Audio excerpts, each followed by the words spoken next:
Hello guys and welcome back to FatbossTV. Today we're having a look at another boss from the Emerald Nightmare on the Legion Alpha, which is Xavius. Yes, Xavius. This is the last boss of the Emerald Nightmare, and he is pretty fucking cool. It is a three-phase fight, and it takes place in this really weird, foggy room. It's just fog. There's like nothing there. It looks a bit shit, to be honest. Yeah, hopefully they make it a little bit nicer. It was just maybe placeholder, maybe.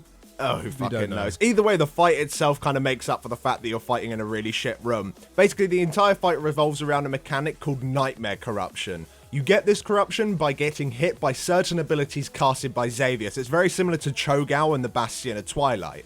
Now, this corruption is shown to you as an extra action bar on your UI. It's like a little corruption meter. Now, Nightmare Corruption itself doesn't deal any ticking damage or anything like that. Instead, it will cause certain things to happen to that corrupted player at certain Nightmare Corruption thresholds. So let's have a look at what these thresholds are. Now, at 33%, you're supposed to spawn an ad. This didn't actually happen the whole time while we were testing, so unfortunately we don't have any footage to show you this. But the idea is that an ad spawns called a Dread Abomination that simply just deals ticking damage to the raid, we believe, or maybe high burst damage on single targets, which basically means you just need to have players within the raid switch off and kill them as soon as you possibly can. At 66%, which fortunately we were able to see, was many AoE circles spawning around the room. If you stand inside these circles when they do spawn, you'll take a load of damage and just gain even more corruption. However, only the corrupted player can see and be damaged by these circles. So in short, these circles are personal and completely unique to the player that is spawning them. And ultimately, just don't stand in them. And at 100% corruption, you'll gain a 300% extra damage increase for 20 seconds. And after it's finished, you will become mind controlled and then you'll start rampaging through your raid and causing all sorts of issues. Ideally, you'll never want to become mind controlled, or if you are going to be mind controlled, the boss should be like almost dead. Yeah. And you'll get a better understanding of how that would work once we talk about the last phase. But if you are going to be mind controlled and it is earlier on in the fight, these players just need to be killed off, otherwise, yeah, it's going to be horrible. Now, all Nightmare Corruption gained throughout the encounter will just never decay off the player. If you do have any corruption on you, you will just have to deal with whatever it throws at you for the rest of the fight, unless you fall asleep. Now, at the very beginning of the encounter, half of your raid will fall into a sleeping state for 3 minutes. Now, the player's actual body will be asleep on the floor, while they'll be controlling like a dream version of themselves. Now, if this dream version should ever die, the player's actual body will wake up and the player will just start controlling their normal selves once again. Now, the most important thing about this entire mechanic is that any Nightmare Corruption gained by the dream version of yourselves is completely removed once the player returns to their actual body. So with this whole dream mechanic in mind, you want to make it so if any of the Nightmare Corruption can be allocated to any of your players, you want your sleeping players to gain that Nightmare Corruption. If you can avoid any non-sleeping players take the corruption and instead a sleeping player does, you definitely do that because they are the only ones who are able to drop it off when they wake up. So with all that in mind, let's talk about what the boss actually does in terms of his actual abilities and what abilities do give Nightmare Corruption, and we might as well just start off in phase 1. So for the tanks to worry about is something called Darkening Soul. This is a debuff that is applied to the tank pretty often that just simply deals ticking damage until it is dispelled. When the debuff is dispelled, the tank will explode and just deal a small amount of AoE damage to anyone nearby. But the Dispeller will also gain 10 corruption, so you should only ever dispel this debuff if you're the person that's in the sleep state. Something else the boss does is Lurking Corruption.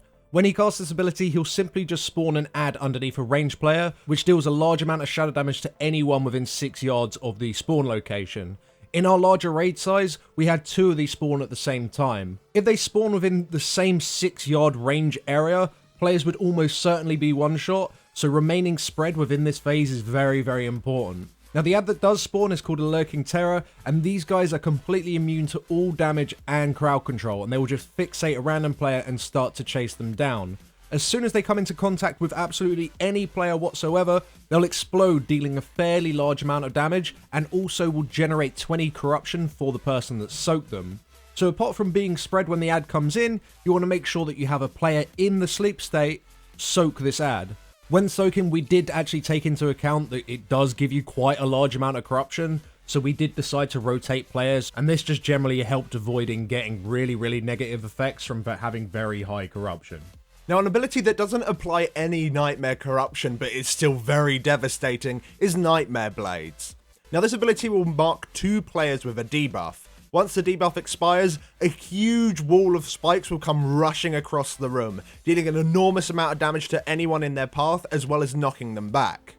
Now, the wall of spikes will always travel in a straight line between the two players with the debuff, similar to how the Raw and Focus Chaos works on Archimond in Hellfire Citadel. So when Nightmare Blades did come in, and the two people were debuffed, we just made sure that both of those people would move out of the raid, and that they would position themselves so that when the Wall of Blades did come through, it would not hit any of the raid members. Now, this ability, really horribly, can go on both melee and ranged players, so you gotta be extra careful if you're melee, you gotta move nice and early. We found that, like with Demon Hunters and stuff, if you double dash out, sometimes it would still go to where your location is, so it's best to move early when this ability does come in, but at least it doesn't generate any corruption. So if you do fuck it up once, you should be fine. If you fuck it up more than that, you're going to be in a really dodgy spot. And also, oddly, with this ability, we're not 100% sure if you can completely avoid the damage as the two marked players. It felt like if you kept running as the wall was coming through, like, so the moment the debuff ran out, you could sometimes just avoid the damage, whereas other times it felt like you couldn't whatsoever. So we're not completely sure exactly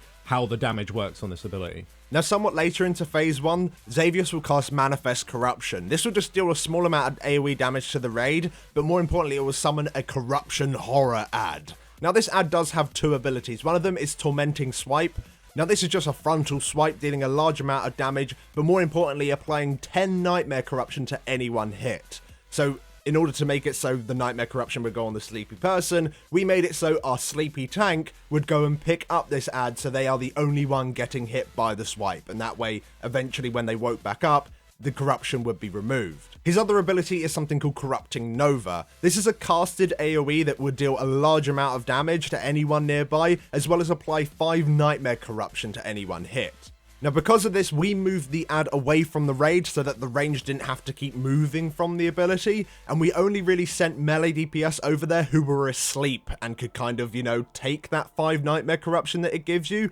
You could always send awake DPS that have very high mobility, such as Demon Hunters or Rogues, or pretty much anyone who can dash out for the ability and then dash back in, but if you're not too sure, say you're a Ret Paladin or something, you have really bad mobility, it'll probably be best just to stick on the boss while everyone else nukes down this ad as soon as you possibly can.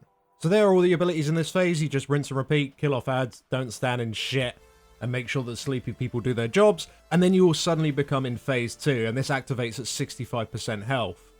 Now, as soon as you've made this transition, the other half of your raid that is currently awake will now enter the sleep state, and any players that are still within the sleep state, you might expect them to wake, but they don't. They will actually remain in the sleep state until the debuff times out, or if they die.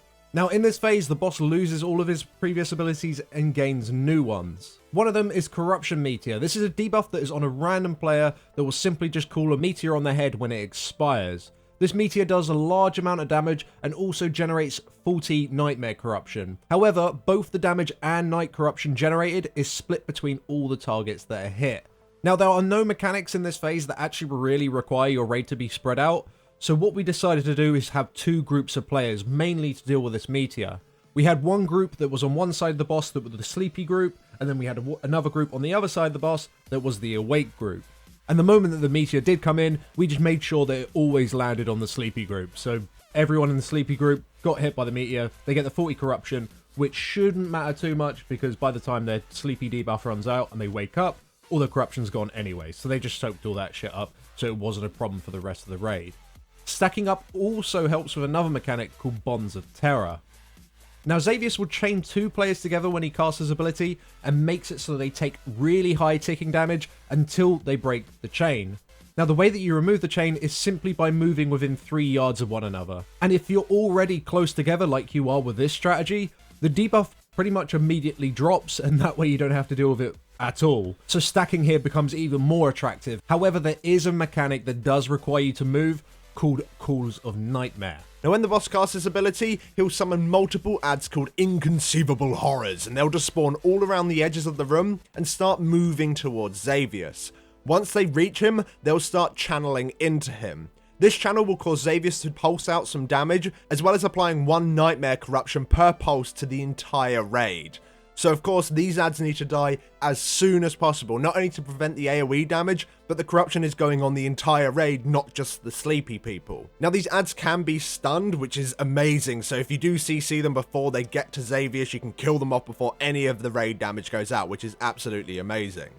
Now once the ad does die, it will create a large pool of tainted discharge. This pool of shit will reform back into the ad after 15 seconds. However, what you can do is remove the pool by standing in it. Standing in this pool will deal damage to you, as well as applying 2 nightmare corruption per tick.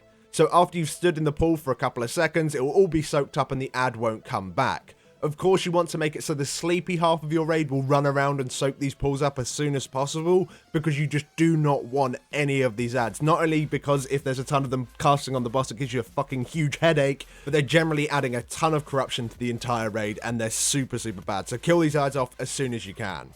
Now there are a couple of mechanics for the tanks to work with. One is Nightmare Infusion. This just makes it so Xavius will empower his melee attacks, making them generate 5 Nightmare Corruption per hit for 30 seconds. When this came in, we just made sure that the tank who is sleepy, they just tank the boss for these 30 seconds, so the Nightmare Corruption's going on someone where, you know, it's going to drop later on. However, this wasn't always possible because of another mechanic called Blackening Soul. This is a stacking dot that can be dispelled that is applied to the tanks. When it is dispelled, it will give that healer who did the dispelling 10 Nightmare Corruption, just like that previous buff in Phase 1. However, 2 additional things happen when this debuff is dispelled. One is that the tanks will gain a new debuff called Blackened. This will increase all damage taken by 150%, and it does last a very long time. Now, because of the duration of this debuff, you do want to switch around the 3 stack mark, just so that the previous Blackened can drop before the next one is applied. Interestingly enough, this kind of creates a situation where normally as a tank you just kind of taunt and you tell your other tank that you're taunting. Now it's kind of the healers dictating when you can and can't taunt, so make sure the healers are on your side and they do like you, and tell them to dispel you at the right times, because if you're dispelled at the wrong time, both tanks are going to have 150% damage increase, and both are going to die very fucking quickly. Now the other thing that happens when you are dispelled is that a pool of tainted discharge is created underneath your feet. This is the same pool that spawns those inconceivable horror ads that give you headaches. So what you need to do is have either a sleepy raid member go and soak that pool, or if that tank had low corruption, they would just stand in the pool that they just created, just to soak it up as soon as possible so you wouldn't get an extra ad. So after you've dealt with all those mechanics and you fucked around learning how to not get a headache from all the horrible horror ads with their shit animations, once Xavius reaches 30% health, he will immediately enter Phase 3. At this point, it's likely that no one in your raid will be sleepy anymore, and from this point onwards, the boss doesn't put you to sleep ever again, so you need to try and kill the boss before you get 100% corruption and you become mind controlled and ultimately wipe. So in terms of abilities in Phase 3, Xavius just gains a mix of like mechanics from Phase 1 and 2, I guess. From Phase 1, he'll gain the Nightmare Blades ability. This is the debuff that is applied to 2 players that causes the giant wave of blades to come flying across the room, so you need to make sure those 2 players run out. He'll also use the Darkening Soul tank debuff from Phase 1, which is just amazing because the one in Phase 2 is a little bit awkward to deal with. This one's a lot easier to deal with. Of course, you will still get the corruption when you dispel it though, so you kind of want to like rotate which healer's dispelling just so the corruption is balanced across all of them. And from Phase 2, he'll gain the Nightmare Infusion. This makes it so his melee attacks apply more corruption to the tanks, so tanks kind of need to be a little bit careful and just keep an eye on their corruption. And he'll also be using the Meteor, the one that deals damage and puts corruption on all players hit. But on top of all of this, he has one new ability. What Xavius will do is just spawn an absolute shit ton of Nightmare Tentacles. Now these tentacles spawn all around the room and just spam cast Nightmare Bolt. Nightmare Bolt would just do a small amount of damage to a random player and apply 3 corruption. So this would just cause the corruption on your raid to slowly go higher and higher and higher. Now these tentacles seem to have far too much HP and spawn far too frequently for you to actually kill them off before the next wave spawned. So what we just did instead is just nuke the boss down before he killed us. I'm pretty sure that's what is intended, rather than you constantly cleaning out the ads. It may be possible, but I honestly think you'll eventually fall behind and Xavius is still going to be on 25% HP and you're not going to win. Potentially what they might expect you to do is sort of have a strategy where you do go YOLO on the boss and you just ignore the tentacles unless they spawn in a large group. Yeah, maybe you're So progressively as the fight goes on, if you do get to a point where there's like 5 tentacles right on top of each other, then maybe you would send out a couple of players just to like instantly blow them up because they are you know, stacked. But like you said, on the alpha, they did have far too much health. There wasn't really time to kill them off.